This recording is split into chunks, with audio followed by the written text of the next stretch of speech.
Hello everybody and welcome to the Alpha 18 guide to gameplay settings, and hopefully in this short video we can have a look at some of the settings that you will have a choice of and what is best for new players and those who want a bit of a challenge as well.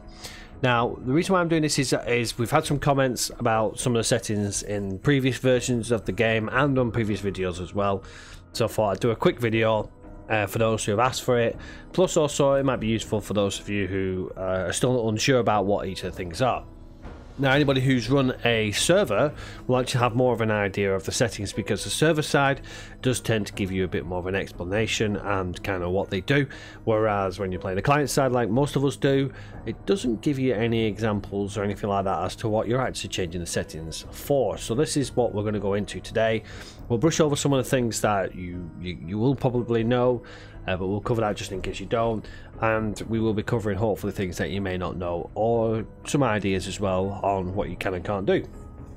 So first of all, you start off on this menu when you start a new game, and it's best to familiarize yourself if you haven't already done so with the game. Now, the first thing you'll notice is Navezgane is the kind of default map that you start off with. You don't have to do that, but Navezgane is a pre-loaded map. It'll be the same one no matter whose server you're on.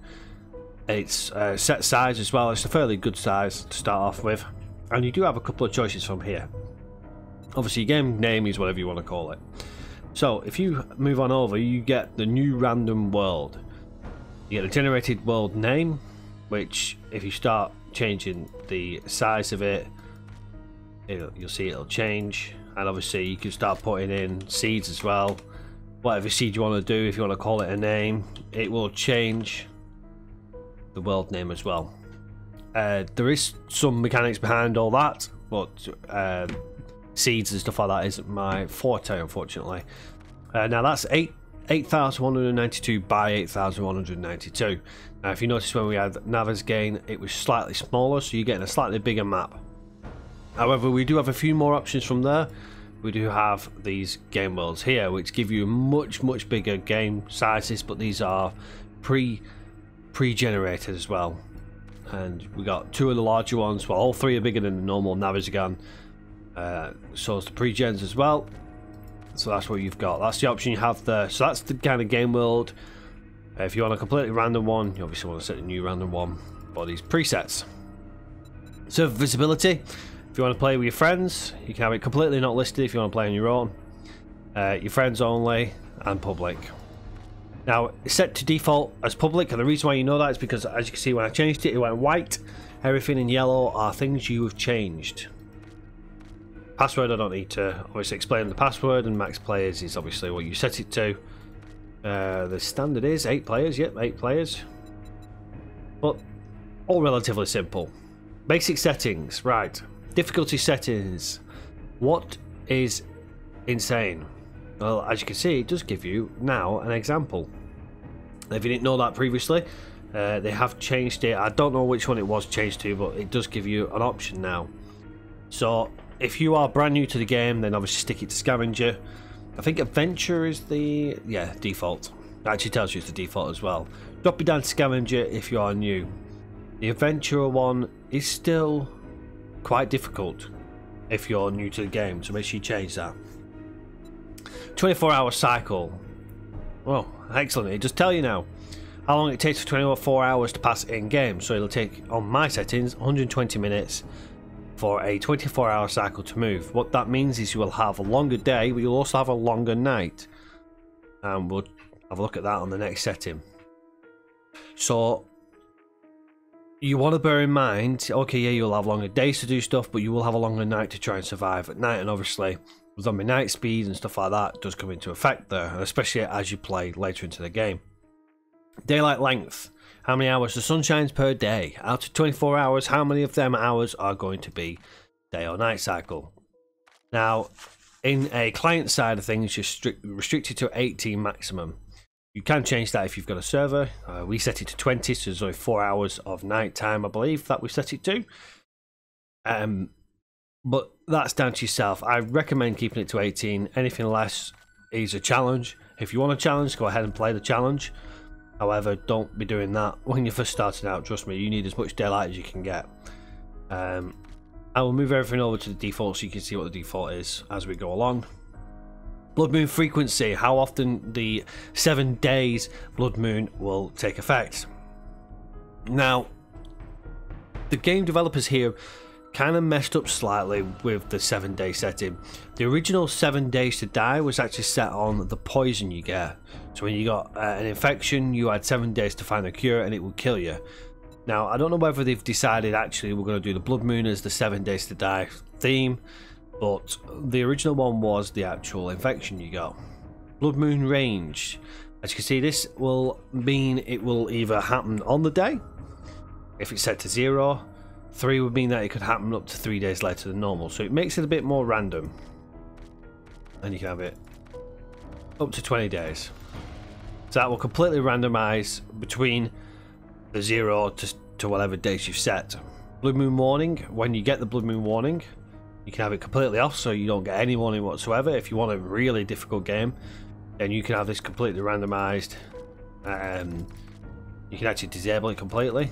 What's the highest it'll go to? Let's have a look. 30 days. So you can have it every 30 days if you want. But yeah, you can completely randomize it if you wanted to some extent. You know you've got 7 days at least before it kicks in. And you have no warning. Or you can have it in the evening. Zombie day speed, night speed, feral speed. Now these are all how fast they will move. As you can see, you don't really get much of a choice. On the client side, on the server side, you can set it a little bit more tweakier by numbers, but you kind of get walk, jog, run, sprint, nightmare. Nightmare means you just run everywhere, and it is a nightmare. Walking is what you would normally expect, where you can outrun them. The jog is where if you've got low stamina, they will slowly catch up with you, and obviously the sprint is they're a bit quicker. Blood moon speed. They will sprint on the blood moon, all zombies. Set it to nightmare, they're super quick. Assistant profiles. Okay, so this is basically you can change your profile if you're playing, mainly for a multiplayer game. Obviously, if you're a single player, your profile is what you set it to. If you set it to persistent, then obviously it means you stick with the profile you set. Whereas if it's off and you join a friend's server or something like that, they can change their profiles around. And your XP multiplier is exactly how you would expect it to be. How much XP you get off each kill. And you can increase that up to 300%. That's the basic settings. And as you can see, they have now set it so if you hover over there, you can have a look at what each one does. Obviously, some of these information still aren't the best. But let's have a look into our advanced settings. Okay, so very quickly, I don't want to take too long explaining through all of these, so I don't bore you with them all. But block damage. So basically, block damage is how much damage it causes to your walls and stuff like that. 100% is your normal setting. You can increase that so you can cause more damage for the player or for any AI controlled characters, dogs, zombies, etc, etc. Blood moon block damage is set to 100% here. That's 100% of what the blood moon damage would be. So it is higher than what the normal block damage is, which is why it's a separate setting. So if you want it even more so, you can increase it. Again, if you're finding it really difficult, drop these down, but I tend to stick to the player block damage to 100%. If you're really struggling, increase that, don't decrease it. Loot abundance, if you're struggling with finding loot on your generated map, increase it. Especially if you're a new player, get it increased there, get yourself playing the game and enjoying it. Loot respawn time.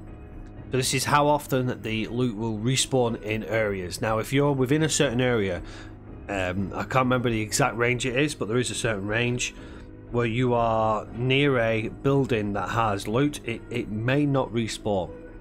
You've got to kind of go out of the zone and come back again within a certain period and everything will have respawned. Now whether they've changed that in the recent updates, I'm not sure, but that's how it used to be. I haven't seen anything about that, but I could be wrong. Let me know if I am wrong. I'm happy to update on the next video if I am wrong. Drop on death. As it is, when you die, what do you drop? Drop on quit. Set to default, nothing. Drop on death is normally everything. Blood moon count, how many enemies you get on a blood moon. That's per player. So if you've got 2 players on a 64 enemies setting, that's 128 zombies you're going to get in your Blood Moon. However, that is actually limited slightly. I'm not sure if it's in the multiplayer setting, but it might be in the background settings. And it will only spawn about 10 or 15 every so often. I think it's a little bit more for every time you set that higher, but on the server side you can certainly change that. On the client side I'm not entirely sure. We'll have a look when we get on the multiplayer in case it is there. It used to be right next to it, so I think they may have taken it out. Enemy spawning is example as you would expect it. It had zombies. If you want to just play the game as a survival builder, almost like creative, which you do have creative anyway, but if you want it more of a survival creative without the zombies, you can turn the zombies off. Airdrops, if you're a new player, set it to every day. You get an airdrop every day which contains food and sometimes contains weapons as well, which will help you. Really useful when you're a new player. As you start to get used to the game, set it back to its default of every 3 days, or if you really want to risk it, go on disabled. Cheat mode is creative mode basically. If you set creative mode on, it means that everybody will have access to creative mode and tools. Mark airdrops, it gives you a little flag on your compass when your airdrop comes in. I suggest as a new player to turn that on. It is default as turned off normally. No, the Blood Moon is normally quite a lot lower as well. Stick to 8 enemies. I won't go too much more if you're a new player. So that's the advanced settings, and as I say, these are things you can tweak to make the game a lot easier or a lot harder. Basic settings, not so much so. I mean, yeah, the zombie speeds can make it really hard. But this is really starting to get into the nitty-gritty things.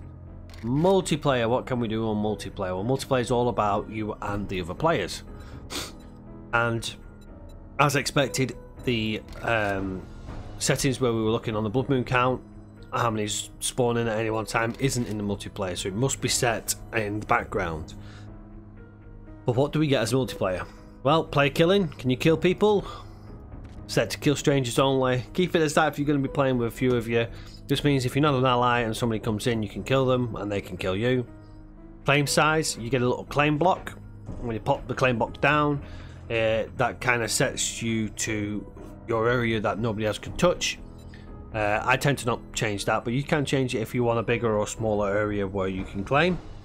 Claim dead zones is how close to a claim you can set another claim.